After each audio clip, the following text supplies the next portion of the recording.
تبارك الذي نزل الفرقان على عبده ليكون للعالمين نذيرا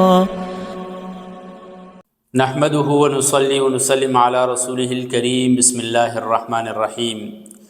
گزشتہ چند لیکچر کے اندر ہم نے ثلاثی مجرد کے جو 6 ابواب ہیں ان کے حوالے سے تفصیل پڑھی تھی۔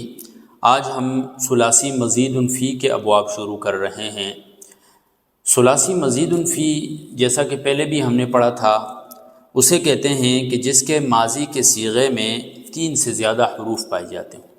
ثلاثی مجرد میں تو صرف 3 ہی حروف پائے جاتے ہیں نا، فعل، ضرب، نصر، فتح، سمع۔ لیکن ثلاثی مزید فی میں فعل ماضی کے پہلے صیغے میں 3 سے زائد حروف پائے جاتے ہیں۔ اگرچہ حروف اصلیہ 3 ہی ہوتے ہیں اس میں بھی، لیکن 3 سے زائد حروف پائے جاتے ہوتے ہیں۔ ٹھیک ہے، یہ ثلاثی مزید فی ہے۔ ثلاثی مزید فی کے اہم جو ہیں وہ 8 ابواب ہیں۔ وہ کون کون سے ہیں؟ باب افعال، تفعیل، مفاعل، تفاعل، تفاعل، باب افتعال، استفعال، انفعال وغیرہ۔ یہ تقریباً 8 ابواب بنتے ہیں۔ انشاءاللہ بالترتیب ہم ان کو پڑھیں گے، ہر ایک سے ماضی کیسے بنتا ہے، مضارع کیسے بنتا ہے۔ سب سے پہلے ہمارے پاس ہے باب افعال۔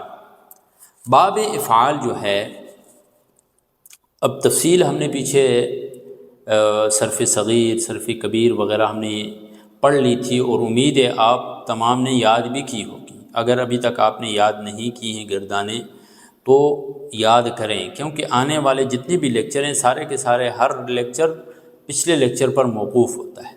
ٹھیک ہے، تو آج ہم صرف ہر باب کو پکڑیں گے اور اس کا ماضی، مضارع، امر، نہی وغیرہ ان کی نشاندہی کریں گے۔ باقی آپ نے یاد کیا ہوا ہے پچھلے لیکچروں میں۔ اور اگر آپ نئے ہیں اس کورس کے اندر، پچھلے لیکچر میں بھی 2 سے 3 اسٹوڈنٹ ایسے تھے کہ جو پوچھ رہے تھے کہ ہم باقی لیکچر کہاں ملیں گے، تو آپ ہمارے ہی چینل کے اوپر جائیں، پلے لسٹ کے اندر پہلی پلے لسٹ جو بنی ہوئی ہے اس میں عربک گرامر کورس کے نام سے جو ہے نا پلے لسٹ بنی ہوئی ہے، وہاں پر جا کر آپ کو سارے ہمارے شروع سے لے کر آخر تک لیکچر، جو ابھی تک تقریباً 48 لیکچر جو ہمارے ہو چکے ہیں، وہ سارے آپ کو وہاں پر مل جائیں گے۔ باب افعال کا ماضی جو ہے وہ ہے افعل کے وزن پر آتا ہے۔ کس وزن پر آتا ہے؟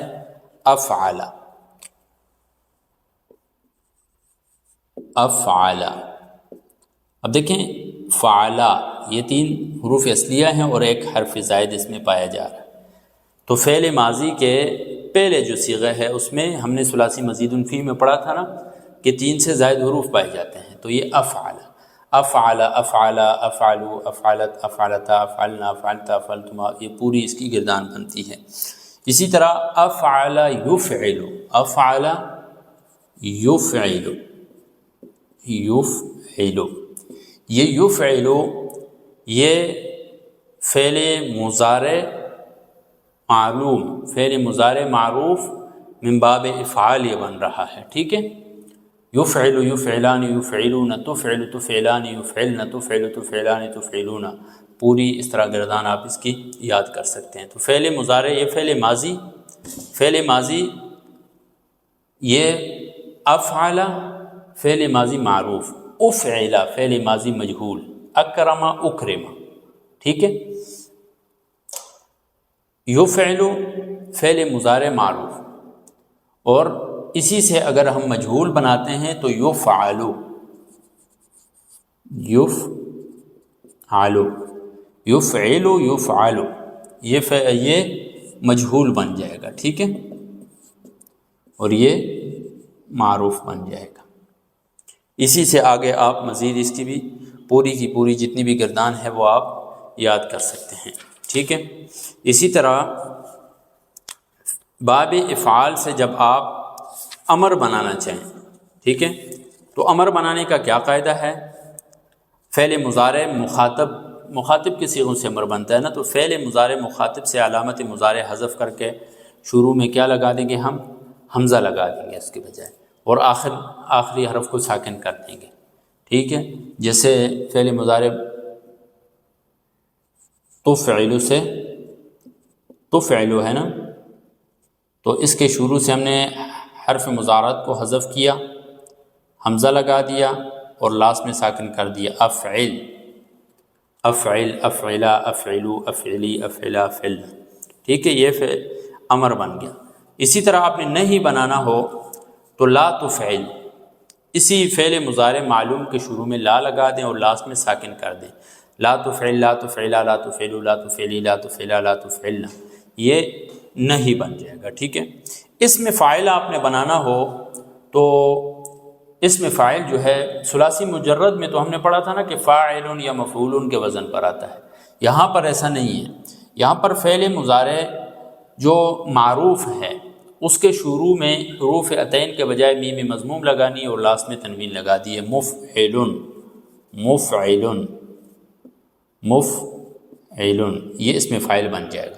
اور فعل مضارع مجہول کے شروع میں میم مضموم اور لاسٹ میں تنوین لگا دینے سے فعل اس میں مفعول بن جائے گا، مفعل، مفعل۔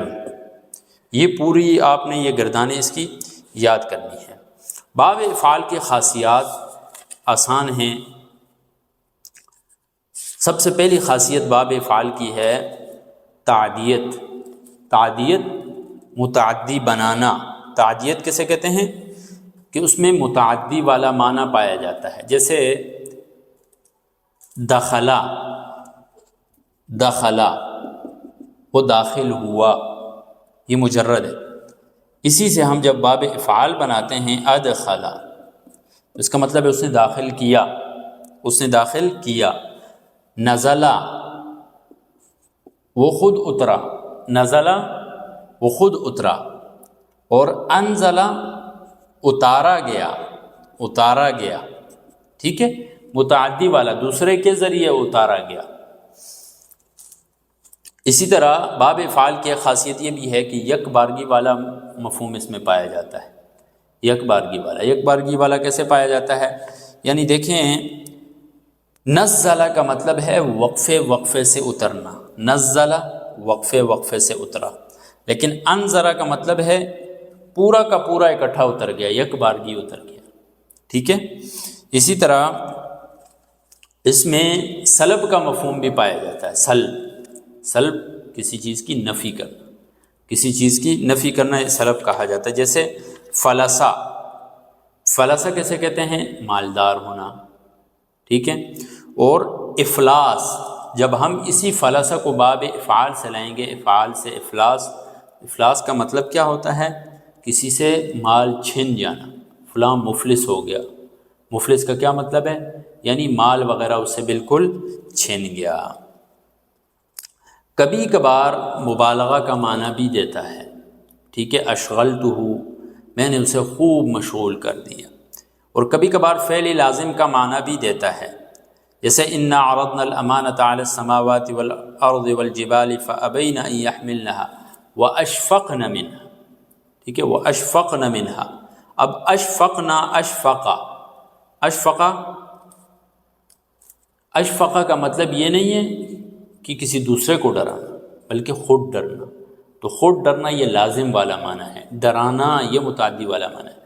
تو کبھی کبھار باب افعال جو ہے وہ لازم کا معنی بھی دیتا ہے، لیکن اکثر و بیشتر باب افعال جو ہے یہ تعدیت متعدی والا معنی دیتا ہے۔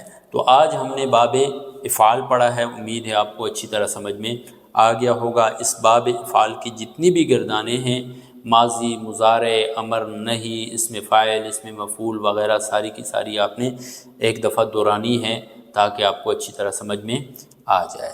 جزاکم اللہ خیر۔